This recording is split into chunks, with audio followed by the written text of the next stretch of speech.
19/3/2025 प्रातः मुरली। ओम शांति। बाप दादा मधुबन। बाबा के मधुर महावाक्य।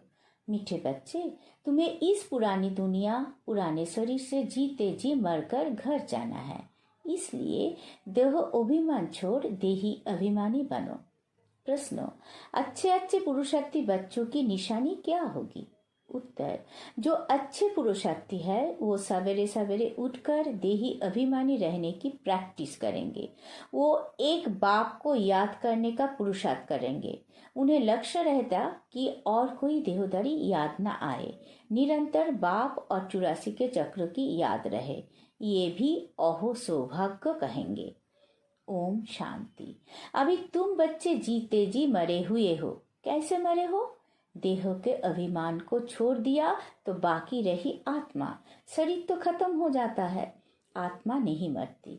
बाप कहते हैं, जीते जी अपने को आत्मा समझो और परमपिता परमात्मा के साथ जोग लगाने से आत्मा पवित्र हो जाएगी।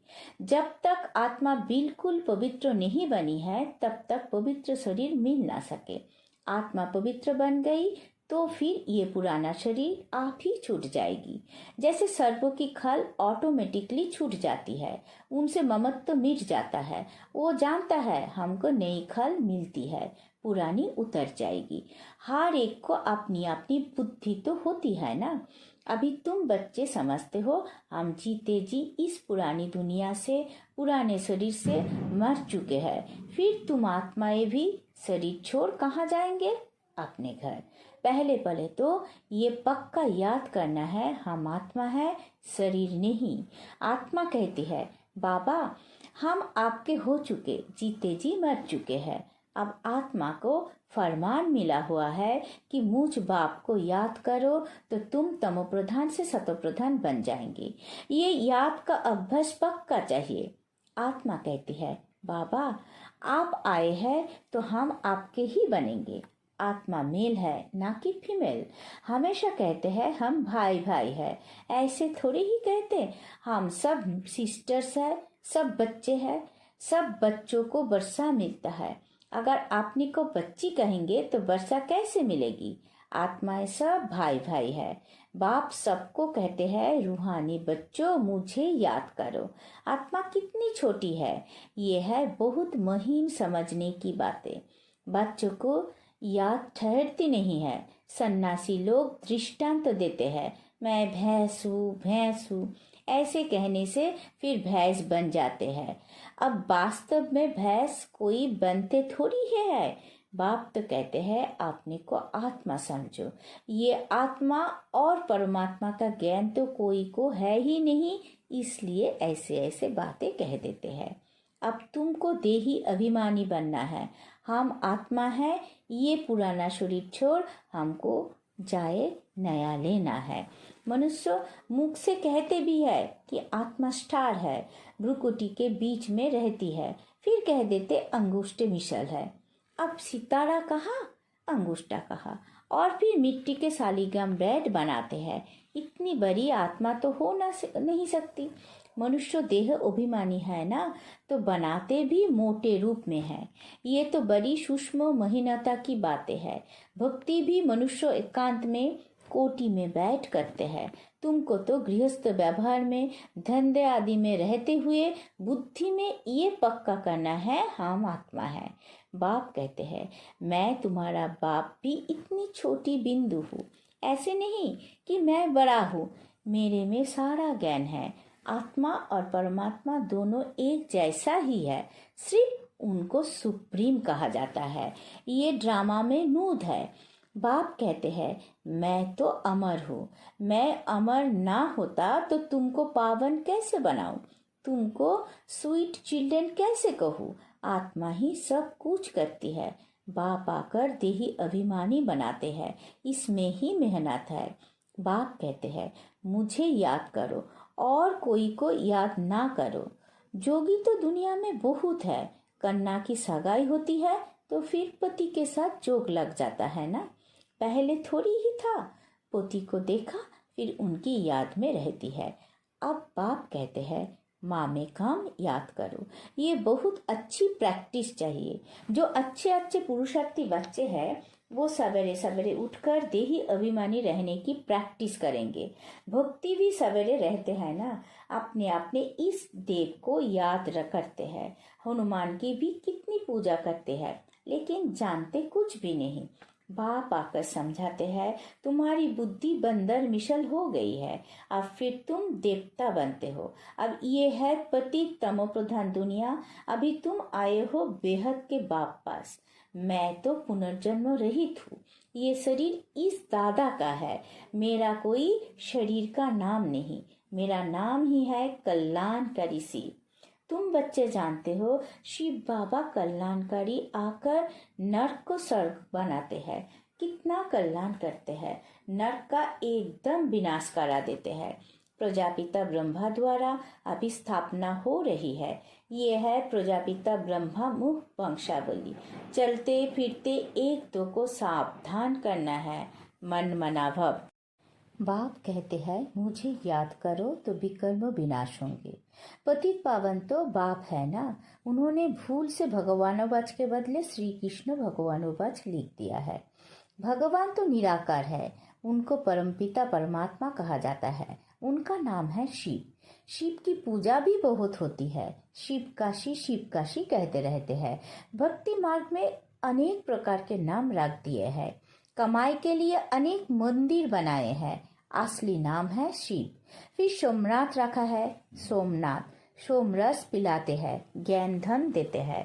फिर जब पुजारी बनते हैं तो कितना खर्चा करते हैं उनके मंदिर बनाने पर, क्योंकि सोमरस दिया है ना। सोमनाथ के साथ सोमनाथनी भी होगी, तथा राजा रानी तथा प्रजा सब सोमनाथ सोमनाथिनी है।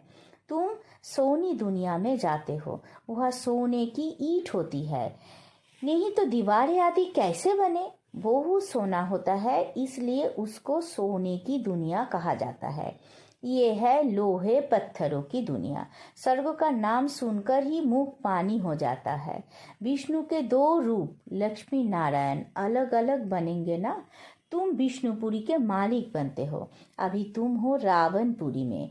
तो आप बाप कहते हैं सिर्फ आपने को आत्मा समझ मुझ बाप को याद करो। बाप भी परमधाम में रहते हैं, तुम आत्माएं भी परमधाम में रहती हो। बाप कहते हैं तुमको कोई तकलीफ नहीं देता हूँ, बहुत सहज है।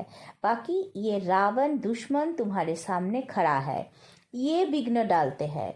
ज्ञान में विघ्न नहीं पड़ते, विघ्न पड़ते हैं याद में। घड़ी घड़ी माया याद भुला देती है, देह अभिमान में ले आती है। बाप को याद करने नहीं देता, ये युद्ध चलती है। बाप कहते हैं तुम कर्मयोगी तो हो ही, अच्छा दिन में याद नहीं कर सकते हो तो रात को याद करो, रात का अभ्यास दिन में काम आएगा। निरंतर स्मृति रहे, जो बाप हमको विश्व का मालिक बनाते हैं हम उसे याद करते हैं। बाप की याद और 84 जन्मों के चक्रों की याद रहे तो अहो सौभाग्य को। औरों को भी सुनाना है, बहनों और भाइयों। अब कलिजुग पूरा हो सत्यजुग आता है। बाप आए हैं, सत्यजुग के लिए राजयोग सिखला रहे हैं। कलिजुग के बाद सत्यजुग आना है। एक बाप के सिवाय और कोई को याद नहीं करना है। वानप्रस्थी जो होते हैं वो सन्यासियों का जाए संग करते हैं। वानप्रस्थ वह वाणी का काम नहीं है, आत्मा शांत रहती है, लीन तो हो नहीं सकती। ड्रामा से कोई भी एक्टर निकल नहीं सकता, ये भी बाप ने समझाया है। एक बाप के सिवाय और कोई को याद नहीं करना है, देखते हुए भी याद ना करो। ये पुरानी दुनिया तो विनाश हो जानी है, कब्रिस्तान है ना। मुर्दों को कभी याद किया जाता है क्या? बाप कहते हैं ये सब मरे पड़े हैं, मैं आया हूँ पतितों को पावन बनाए ले जाता हूँ। यह ये सब खत्म हो जाएगी। आजकल बॉम्ब शादी जो भी बनाते हैं बहुत तीखे तीखे बनाते रहते हैं, कहते हैं यह बैठे जिस पर चढ़ेंगे उस पर ही गिरेंगी। ये नूद है, फिर से विनाश होना है। भगवान आते हैं, नई दुनिया के लिए राजयोग सिखला रहे हैं। ये महाभारत लड़ाई है जो शास्त्रों में गाई हुई है। बार भगवान आए हैं स्थापना और विनाश करने। चित्र भी क्लियर है। तुम साक्षात्कार कर रहे हो, हम ये बनेंगे। यहाँ की ये पढ़ाई खत्म हो जाएगी। वहाँ तो बैरिस्टर डॉक्टर आदि की दरकार नहीं होती। तुम तो यहाँ का वर्षा ले जाते हो, हुनर भी सब यहाँ से ले जाएंगे। मकान आदि बनाने वाले फर्स्ट क्लास होंगे तो वहाँ भी बनाएंगे। बाजार आदि भी तो होगी ना, काम तो चलेगा।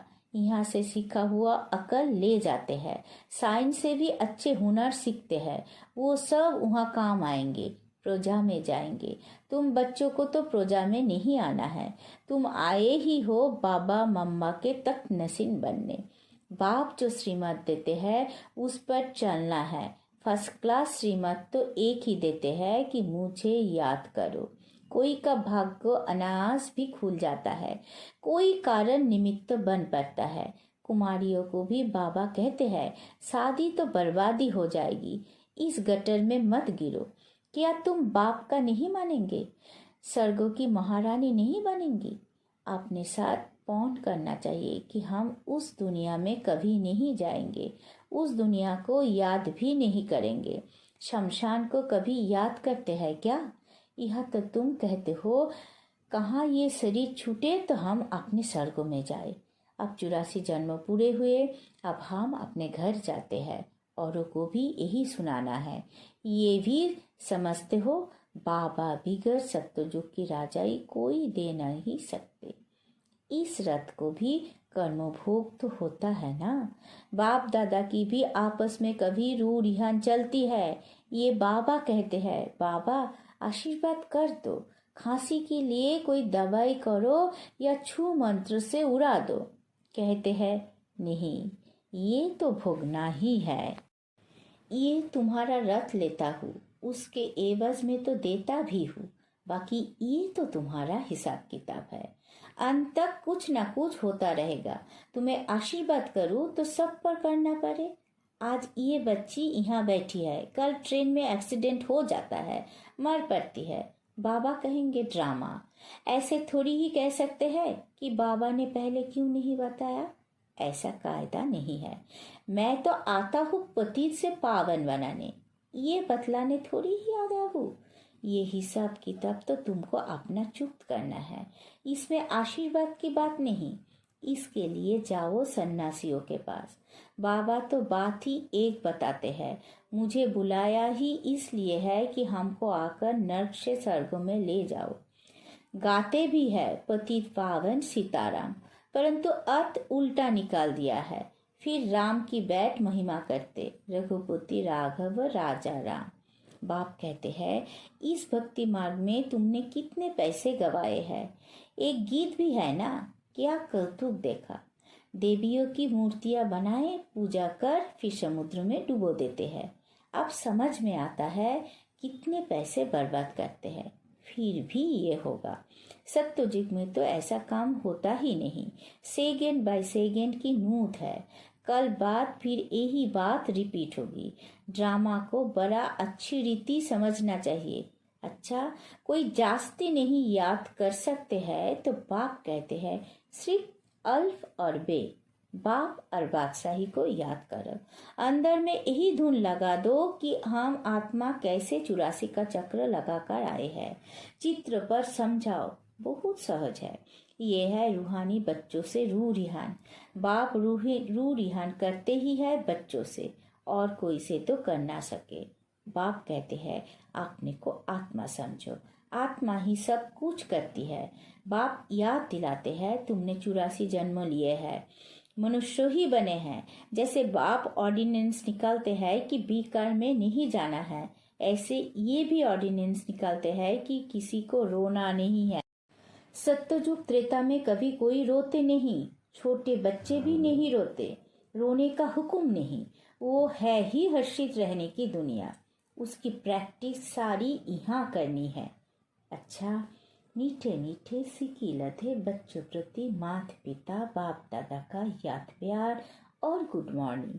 रूहानी बाप की रूहानी बच्चों को नमस्ते। हम सब रूहानी बच्चों की रूहानी माता पिता बाप दादा को याद प्यार गुड मॉर्निंग, नमस्ते नमस्ते नमस्ते। सदा रहेंगे हंसते। शुक्रिया मीठा बाबा, शुक्रिया। धारणा के लिए मुख्य सार।